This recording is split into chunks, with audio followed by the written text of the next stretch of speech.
What's up, GT? How's it going? Joe Allen. That's Keith Gibbons. This is the GT Observer podcast. Doing a council recap here. January 13th council meeting. And we're not allowed to catch up with each other because that just cuts into the show here for that guy, whatever his name was. He's trying out a new microphone. He is not. Oh yeah, he's not crew chief for Cold Trickle right now. Yeah. ESPN called me and said, "Listen, we need you to warm up." So I got my. If you I can't deal with the mic. We got a little new setup here. It's like, we're doing it in a different location and had to make some changes and trying it out. I don't know. We'll see how it goes. I could be flying a plane. I don't know if I'm a fighter jet or if I'm just like a crew chief. Yeah, crew chief. Yeah. You get 4 tires in the next stop. Yeah. So, anyway, we were going to get into the recap here, and we had one of the members of council was missing. Good guy, yeah. Is there a story behind it? Should we play the clip? Well, yeah. We last podcast we talked about he had he took issue with some of the new rules that limited how people could speak, and then there's a theory now, right? There's a theory. Yeah. Let's check out the theory on this one. Let's see here. Yes, but I take exception on number 5 of anyone addressing council may speak one time.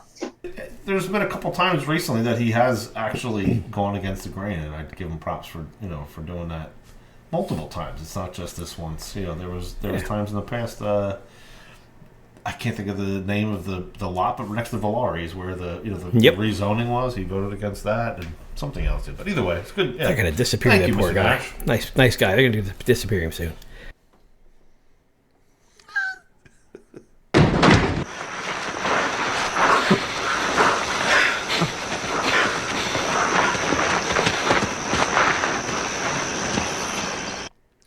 Just like that. No more Jim at council meetings. Yeah, he's going. I don't know what happened.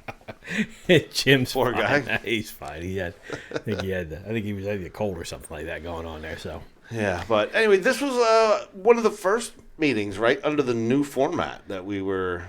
Yeah, this was. I just watched this. I didn't watch it live. I just watched this, and I was there live, and it was awkward. And it's just as bad, watching. Yeah, I had to message everybody and say, this is terrible. Like, the flow of it, it's awkward. It's really, they have gone out of their way now to make it bad and just ineffective. I mean, it's always kind of been bad and ineffective. It's always been ineffective, right? And that's by design, and it's now, they've designed it a new way. They got a new design, At least, like, before it resembled a council meeting now. You could go up and ask questions, and they would give you a little bit of. They would just kind of like, they would not give you answers, but they would speak, right? Now they don't speak. You just go up there. Everybody lines up.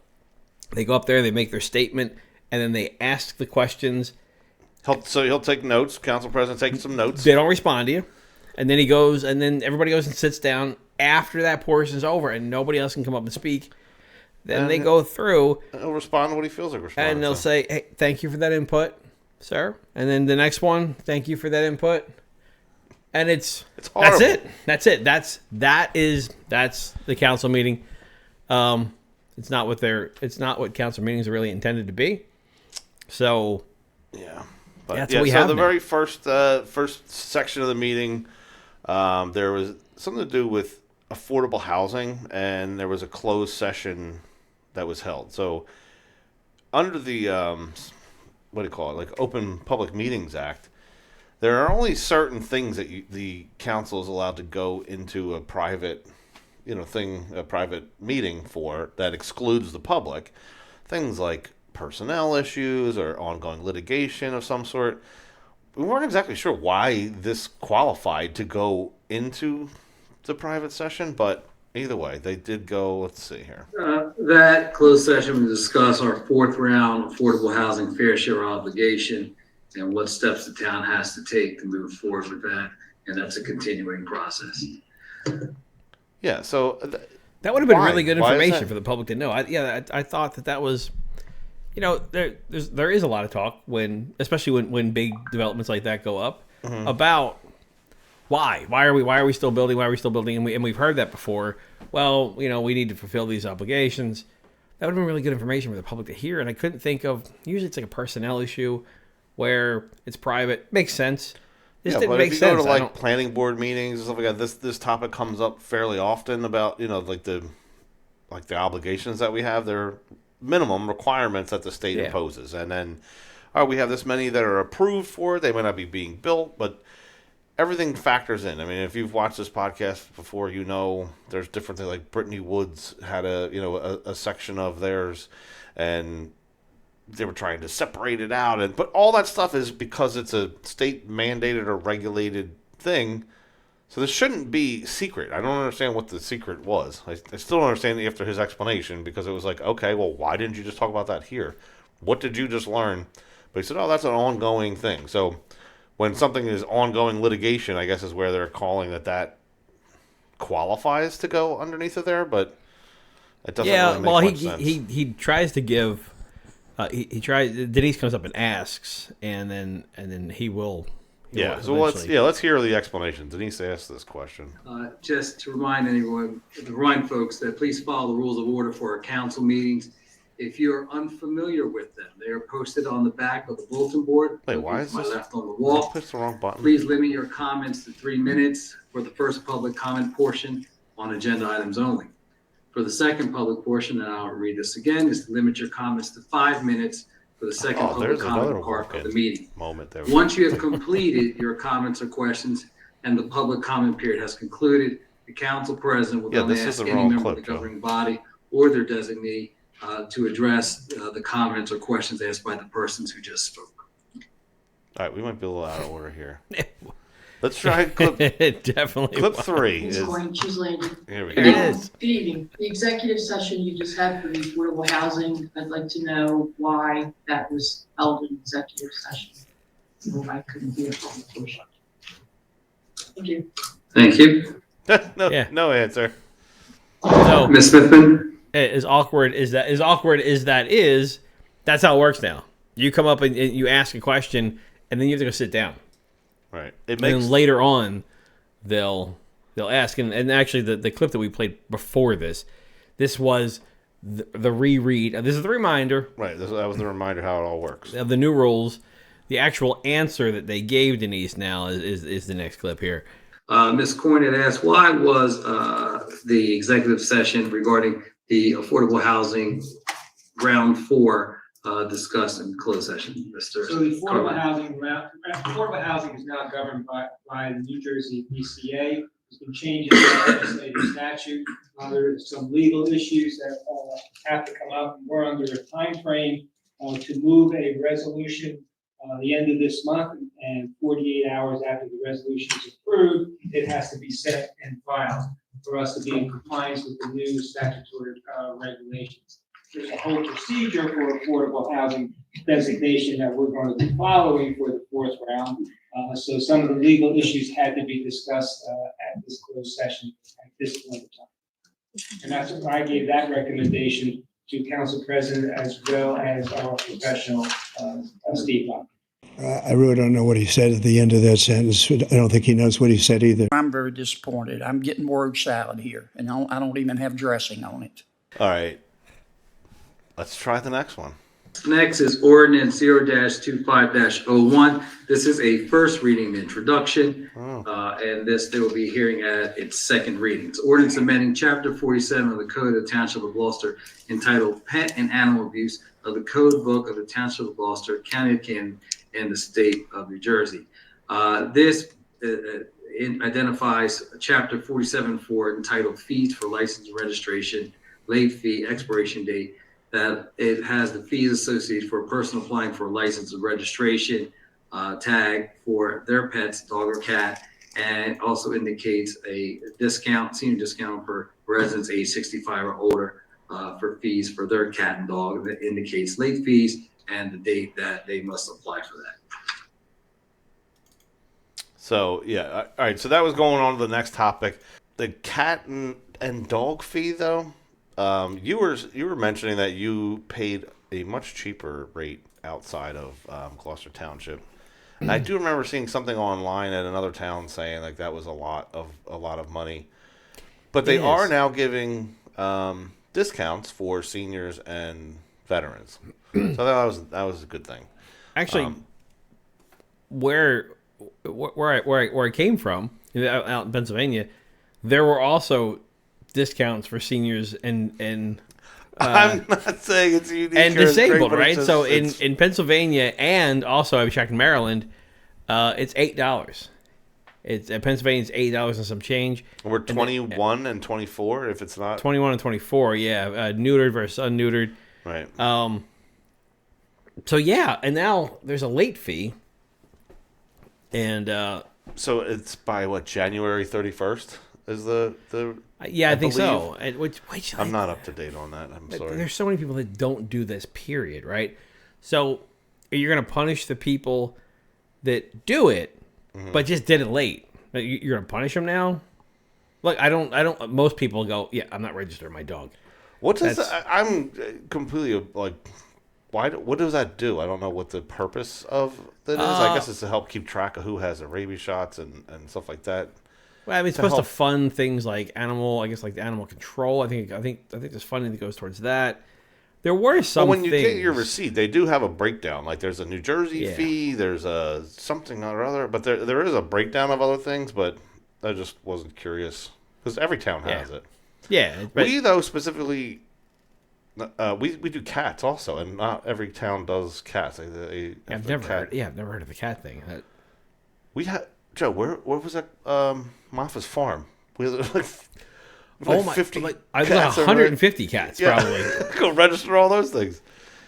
But yeah, so anyway, that was an ordinance that was brought up, and there was also a temporary budget proposed for and voted on for 2025. It's not the actual budget, but it's just a Yeah. temporary so they can keep the government open and running. We're probably like 4 months away from actual budget. Yeah, I think that's usually like the end of May. Yeah, we get into it. We get into it around May. I think there's probably a deadline of like we everything get right down to the wire so that the vote has to happen. It's an urgent thing. That was, I forget what scenario happened, but I think it was the one where I got called classless for going to check to see if the ordinance was in there, and they're like, yeah, we're having this. I'm like, it's a very important meeting, but I think that was the budget. Either way, yes, that was pretty much that. Then we went into the E-Gov section, where people send in their questions.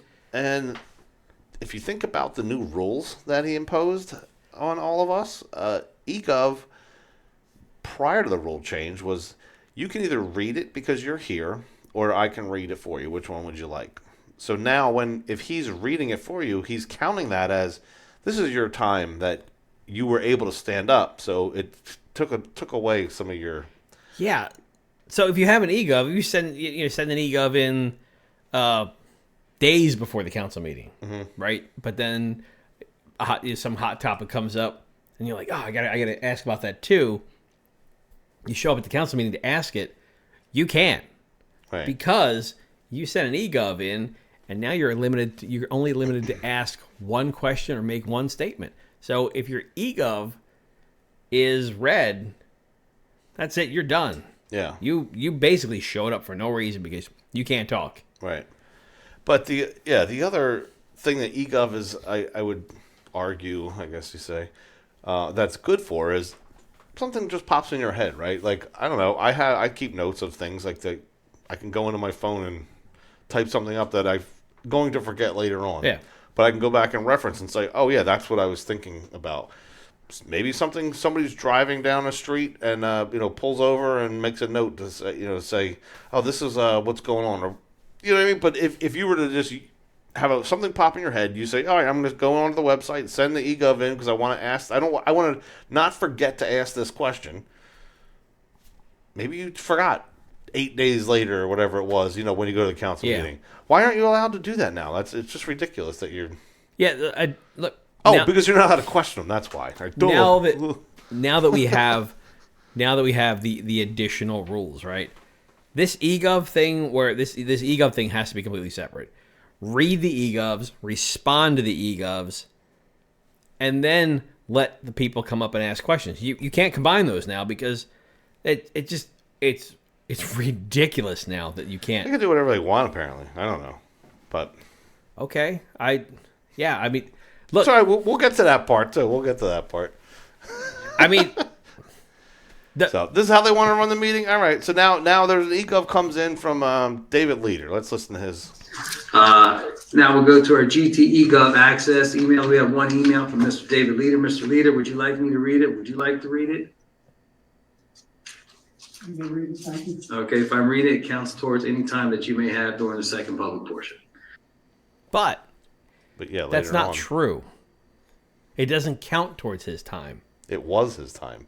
Because he then later says, I'm going, after, when the second public portion starts, he says, because we read your email, you've already had your question. But he does make an exception this one time. Yeah, this one. So I'm saying, like, from now on, that shouldn't be an exception. Yeah. That should definitely be allowed. Look, if he has a 3-page thing to read off, okay, a little bit of different, but he asked a simple question. And I mean, it took 30 seconds. Yeah. So now he's not allowed to speak for the rest of the meeting. It's ridiculous. Yep. All right. Let's go into this was David Leader from Glendora, New Jersey. Question for council: What is your exact definition of a straw poll, and how does that compare to you and other council voting? Thanks in advance, Dave. We'll answer that at the end of the public comment portion. So there you go. Dave showed up, right? He showed up. He had some other things to do. That one question. Sorry, buddy. You can wait till later. It's over. All right. So then, where do we go from there? So Dave does actually get his one like, this is like, this one time you can come and speak now. Okay, yeah, so he does actually get to make his statements. At the last council meeting, I was discouraged and demotivated. You caused this issue. The desire to limit the time the public can speak flies in the face of the First Amendment of our Constitution. Limiting two-way dialogue will accomplish nothing. You will not learn how the public truly feels without open, transparent, and two-way dialogue. Your oath states under the authority of the public. I'm not sure you all believe that to be true. Certainly your actions do not support that you believe it. If it is just me, I'd question myself, but it appears that there are many of the public who share my observations. So I want to be proactive in resolving issues where I can believe I can make a difference. I don't believe in zero defects. I do believe in continuous improvement. I started coming to council meetings because I didn't understand the pros and cons of the GTUMA dissolution issue. As a result of attending meetings, I realized there are issues. I have dealt with these kind of issues in my work history. One of the issues before us is the failure to document action items assigned at these meetings. I am proposing that we use an action item list and review it and update it at every meeting. A completed action item is removed from the list, and in business, it is recorded on a closed action item list. I don't think that is needed here. I don't think we need a closed action item list. I ask you to review this document, provide feedback, corrections, deletions, etc., and advise me how this could be used to keep our actions item on track. If you look at the list, you see that you closed one action item tonight. You now have the Dave Leader Memorial Lectern available to the public. So I hand wrote that action item is closed. I'd like your comments relative to whether an action item list is something that you would be willing to adopt as part of council meetings, and if not, why? And if you have any action items that I've recorded that you want to add description, discussion, resolution to, I'm available to take that information. All right, not a bad idea. Address some things. There usually is for school board anyway, there's old business. Like, what do we do? You know what I mean? They also have old business that they handle. So it's, to bring up some other stuff and give you updates. How many times do we all go to these meetings, listen to these meetings, and people ask a question, or I don't have that answer. I'll get back to you. I'll get back to you. That's the perfect time to, get back to you. So what Dave's saying, or what I'm saying anyways, that's now an open action item. I'll get back to you means write that down. I need to get back Dave Leader this answer on this topic. And then when you get it back to him, and in another meeting or read it in the next meeting, cross it off the list. We don't have to do it anymore. Yeah. It's a pretty simple thing that we're asking, or he's asking, I should say, but if the people are asking, he's a part of the people, right? Yeah. And they gave him his lectern back, so I guess. Yeah, lectern gate is over. Was this the first meeting with the lectern? It was. He's not allowed to speak anymore, but yeah, he's true. Yeah, the lectern is there now for anybody that hasn't sent an E-Gov in. So Orlando did come back and say that he would take into consideration Dave's recommendation for the action item list. That's probably because he got his wrist slapped recently about something, so he's on good behavior, because he's said that before. He'd take things under consideration. And, that doesn't always come with actual action afterwards. I didn't believe that there was going to be an action item list ever spoken of again, unless Dave brought it back up again. Oh, yeah. So, yeah. Exactly. I didn't think it's ever going to be taken into consideration, but he said it would be. Right. After that, Brian Burns came up and gave us an update on the Hayes property. Apparently, the Hayes property is going to close. So, yeah, that land is going to be preserved. Yep. So he did come up and thank council for seeing that all the way through. It was a long process. The Murray property also, there was an update on that. That is not closing yet. There's still some cleanup from what we gather on that one. Yeah. But these are two really big portions of land that thanks to Mr. Burns. I don't recall the exact amount, but I think it's somewhere in the neighborhood of 150 acres or so. It's along the Timber Creek. A lot bigger than I thought. Yeah, a lot bigger. Initially, I thought that they were just just kind of a couple acres. There's some houses wrong, decent, but this is decent size. This is really big, and you know what, man? To be able to accomplish something like that is that's a thing that you can know that you've done for people. That's what he said. He'd like to retire life, knowing that he left it. It's a great mission that he's on there. Yeah. So after Brian, some rules were laid down. We got some rules from council of how the public meetings are going to be handled. Well, guess what? You guys got some rules now too. Why are all the rules against us? You guys work for us, not the other way around. So Denise got up there and gave a little... delivered the message. Yeah, delivered the message. That's a great way to put it. At your January 2nd meeting, you approved new subjective rules of conduct for the public. During that same meeting, I pointed out that there are currently no corresponding rules of conduct in place for council members or the administration. In light of this, I want to inform you that the Gloucester Township Observer will be posting rules of conduct for council members and the administration. These rules will be posted and will serve as a standard for evaluating your actions and performance during meetings. We will use these rules to assess your conduct at each meeting and to compile our findings into an annual report. This report will be shared with the community before each election, providing residents with clear and objective information to help them make informed decisions about their votes. If you would like to review the standards by which you will be evaluated, the list is available on our website. There is no need for cross-dialogue on this matter. I'm only providing this information to you as a courtesy. Thank you. Thank you. Yeah, just a courtesy.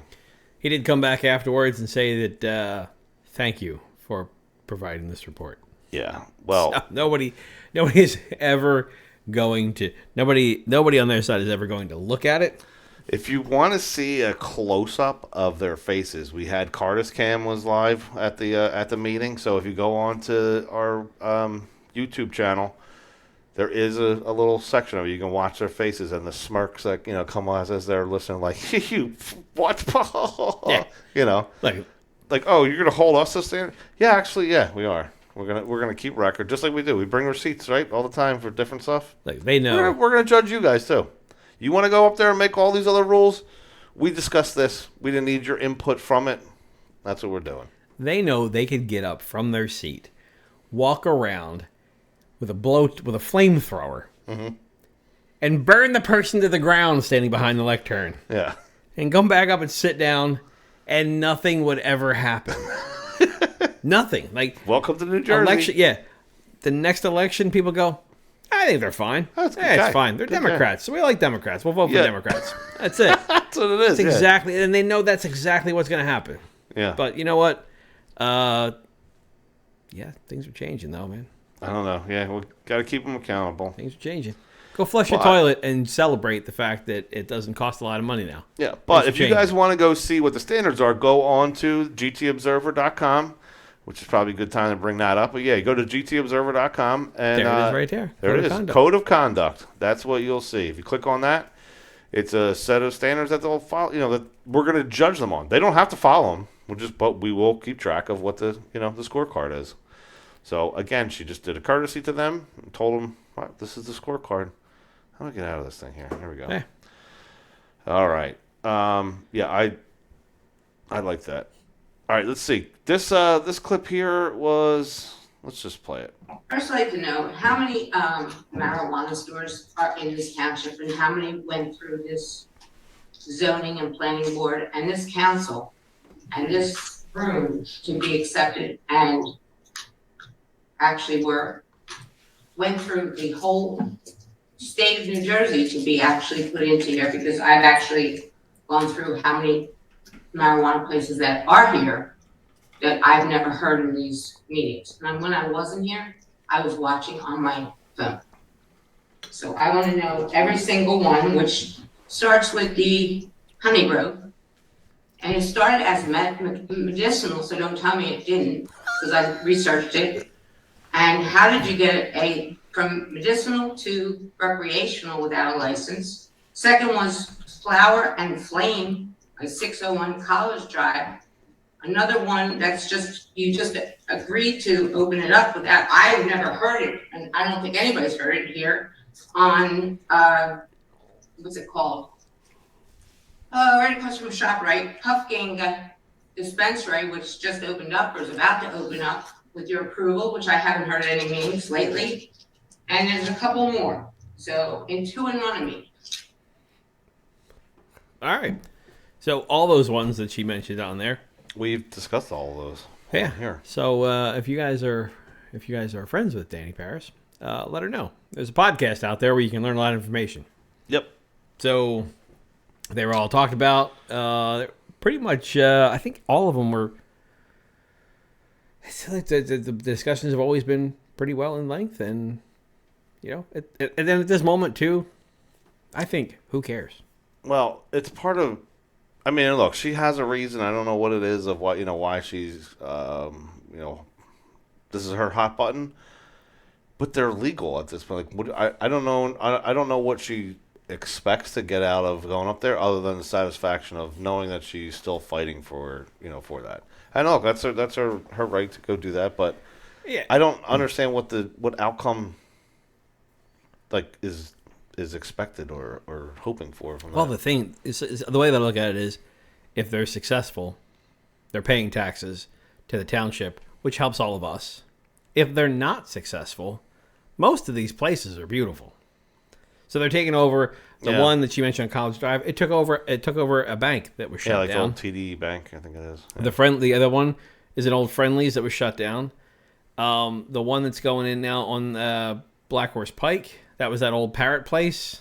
It was a little bit, or Bird Place was a little run. It was kind of a little rundown, right? Yeah, it's older. They're rehabbing it. They're building a new building next to the Wawa and the Hojo, right? Yeah, so so that's if these places, new building. if we get too many, and they don't succeed, look, the market's going to decide if it can sustain it or not. We don't decide. But if they close down, now they're like, what's, it leaves it a vacant. How easy is it to use a bank after a bank closes down? But by the way, I thought that was a pretty genius move. They have a vault built in already, and I don't know because I don't go in them, but I don't believe it. Are they allowed to take credit cards, or is it all cash too? It's all cash. So yeah, they have a vault already. I don't know. I thought that was a pretty smart move. It might have been by accident, but if they go out of business, now there's a retail store there. Yeah. Right? It's not an old bank anymore. It's not an old bird store now. It's a set up retail shop that somebody can move right into, which helps us out. So I've seen them take over some pretty crappy places and rehab them. So I'm all for it. Yeah. And if they don't succeed, then somebody else moves in. But if they do succeed, it's tax money that comes back to us. So I've never seen the fight against it. Yeah. She also would like to know about street cop training. Street cop training, though, was an interesting one because when she was asking us, I'm like, there was somebody that like sent in an E-Gov asking before about this, and they said no, it didn't actually happen. But apparently there was some kind of an article recently that went out because Dave Leader, during that executive session, he came over and was talking to me, and he was asking me about that, and I'm like, no, that didn't happen. He's like, yeah, I just read an article. So there must have been something out there, but they definitely named Gloucester Township according to what people were saying. And I'm assuming that that's where she also got this bit of information, was like the patch or something. But this street cop training was so bad that the state of New Jersey, and this was a while ago that I remember this story, so I could be wrong. But it was, they forced the cops that went to it to be like untrained. Like they had to go through like detraining, like whatever you learned is wrong. It's wrong. It was like some you're extra violating people's rights, aggressive stuff, and it was like how to extend the stops, and then how to kind of weasel your way into a search, which is like a Fourth Amendment thing. Yeah, and it was all this crazy stuff that was like, no, this is like the worst of policing you could do. But yeah, the chief basically said no. I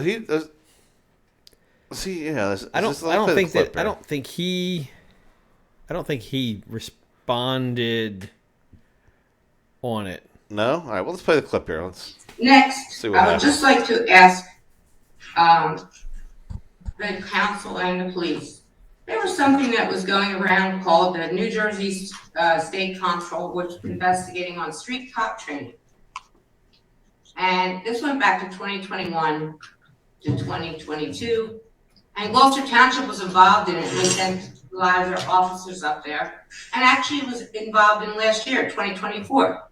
They spent $1 million for corrupt and wrong training. Where was that $1 million from? I looked it up. It's actually on Daily Voicemail tonight in Gloucester Township.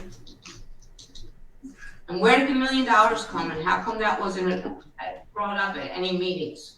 And plus, that $1 million was given to mostly Gloucester Township, 22 counties in this state, but Gloucester Township was one of them. Yeah, so I haven't seen anything that said that they were one of them. Although you mentioned that, I guess, a new article. She mentioned Daily Voicemail? Yeah, I'm not sure what that is. But again, she's referencing that she heard a story. Daily Mail, maybe? Daily Mail is a website that does investigative stuff like that. I don't know. The chief did come up and say that this one, the previous one, happened in like Atlantic City. This one supposedly happened in Florida, and he said we sent nobody to Florida. Right. There was no $1 million. So yeah, the $1 million. I don't know what that. It could have been a misunderstanding of what she read or something, but it definitely was not. No way we didn't spend $1 million sending people to training. No, we were otherwise, sending a couple officers. Yeah, like unless they come back like RoboCop. Yeah, with $1 million. That's a lot of money, training. Right? Maybe that's what the street cop program generated over like everyone. I don't know what she's talking about. There was a little bit confusing there. Either way, we didn't have that training, so don't worry about it. That was pretty much the end of the public portion. Public portion now is so ridiculously small because nobody's allowed to talk anymore. Yeah. So I think too, look, if you watched the council meetings before and you watched podcasts before and you thought, wow, there was a lot more stuff to talk about. That's true. And I would urge you to send an email in and say, hey, we would like this back. Yeah, really. Let's get some discussion back in here, and or even call in and ask. It's the best we can do, right? Yep. On the. Good, spit it out. Yeah, know what I mean? I'm trying to think what I'm saying here, but on the org chart, We're at the top. Yeah, we are the top. We're not actually on the top in the graphic, but That's in real theoretically life. we're on the top. Yep. We should be able to ask questions to our representatives. So, and we should be able to engage in dialogue to know that they know what they're talking about. So I would I urge everybody to email in. Yeah. And well, and ask. that's very true. And where I start now, I'm fumbling around like you. Yeah. Well, I always fumble around, but the one thing that with the or what's it called, code of conduct that I put onto the website that was up there. Accountability requires public participation, right? Yeah. And that's basically what it boils down to. So the public is going to keep track of your actions here. That's basically what we were telling them. But like your point of other people need to get involved, other people need to get out there and say, there's no accountability if it's no one else except for us two here doing a podcast and a couple of other people that go to a council meeting. That's not the public holding our elected officials accountable. It's just not. I mean, we need more public participation. There was an illusion before that we had participation. There was the illusion before. There's no illusion at all now. We are not part of this meeting. No, right? Yeah. We're just speed bumps in the way of them coming in, voting yes on everything, and going home. Yeah, and it can't be like that. So, polling of directors was up next. Yeah, where Chief, everybody has something to say. Chief congratulated everyone. So I was not able to attend the reorganizations, Deputy Chief. And I just want to congratulate President Mercado, Vice President Mignon, and Councilwoman Albright Troxel. Again, and all council. We appreciate the support, and we thank you. We look forward to continuing to work with Ms. Paris Berlino. Thank you for assistance that you've provided us through community policing initiatives that we had. And I also wanted to just bring council up to speed of the complaint that we had a couple of weeks ago from a resident on the Old Black Horse Pike. That is an active project that we are working between Public Works Administration, Mr. McGill, and the Traffic Unit, Police Department. We've been in regular contact with the complainant. We've been in contact with the county officials. We have made the recommendation to lower the speed limit as it's a continuation. Summerdale Road is actually 35 miles an hour. We feel that with the curves, the hills, and things like that on the Old Black Horse Pike, plus the density, that it would comply, that'd be best to go along there. We're also, the mayor authorized us to change. We have these speed traffic signs that go up. They're powered by solar. We had them slotted for another location for 2024. And we've switched that because of the need on that from the traffic studies that we've done. So Mr. McGill is in the final stages of we're providing the traffic data. He will then provide that information to the county for the final approvals. And then we'll go through a process of lowering the speed limit. There'll be a grace period, signage and whatnot. But when in the meantime, we're doing active enforcement every morning. That's when it's the main issues. And we have a couple other traffic calming measures that we're taking. We have a meeting scheduled in the near future with Mr. McGill and the traffic unit. So I'll keep you apprised as that goes, but just wanted to bring you up to speed since we haven't had an update. And the complainant we email weekly the complainant and in constant contact. I know she's concerned, and I want to make sure that she knows that it's being actively worked on, as well as council being aware. Thank you. Have a good night. Thank you, Chief. All right. That's All a right. pretty big update there. But yeah, Old Black Horse Pike, that was an issue that we were talking about before. People keep driving through people's houses. That's it's crazy. Makes people angry. Yeah. Everybody else had something to say, but their mics are so low. Yeah, they're. And I zoomed in to see if their mics were twisted around the other way, and they're not really. They're just turned down. No, I'm telling, dude. His microphone in Orlando, the president there, his microphone. Sometimes you can hear his heart beating on that thing. Like He's got his all the way up, but everybody else, they could be talking directly into the microphone, like, and then you can't even hear, like, what? I wonder. It's like they turn it all Yeah, the way I down. wonder. I wonder if he sneaks in before the meeting and turns everybody else's mic down so that I'm the main character. Hold on. Yeah, I'm the voice. Yeah. You guys are all just parts of, I am counsel. Support roles, in my movie here. Oh my God. They're all NPCs. Yeah, all NPCs. But yeah, so that's pretty much it. We don't have really anything else to update. There was an update with the Norcross trial. They went to plea or try to get that dropped, right? That didn't have any ruling, I don't think, right? It was just a date where they go and plead their case. But other than that, I don't know. There's really much else to report on. No, this is going to be released on the Monday. The next council meeting where it'll be awkward public. Yeah, so when you see this video, there will be a council meeting that night. Would like to tell you that we'd be celebrating the Eagles moving on to the Super Bowl, but I don't know yet. Yeah, we don't know because it's Friday night. Did you see? Not to extend this thing any longer, but did you see the Super Bowl logo theory? Have you seen that? No. It basically says that the Eagles are going to win the Super Bowl. Oh wow! Yeah, and they can tell by the colors that they use, and it's one of those conspiracy theories. Every year there's one of those, right? And I can't remember. They've shown like this is how like when it came out and like what the colors were, and then who won, and like it follows like the most color at the bottom of the logo is the team that won, and like I guess the Bills are nowhere on. I don't know. It was like a whole, I don't know, pretty interesting little clip that I saw, but you know how the internet is. It's a crazy place. I gotta get ready to celebrate then. Yeah, right. I was gonna do a little Super Bowl get together. Yeah. I have to have a Super Bowl party now because if they're gonna win, yeah. This changes things a lot. It does. All right. You good folks are all welcome to come by. We'll see you guys soon.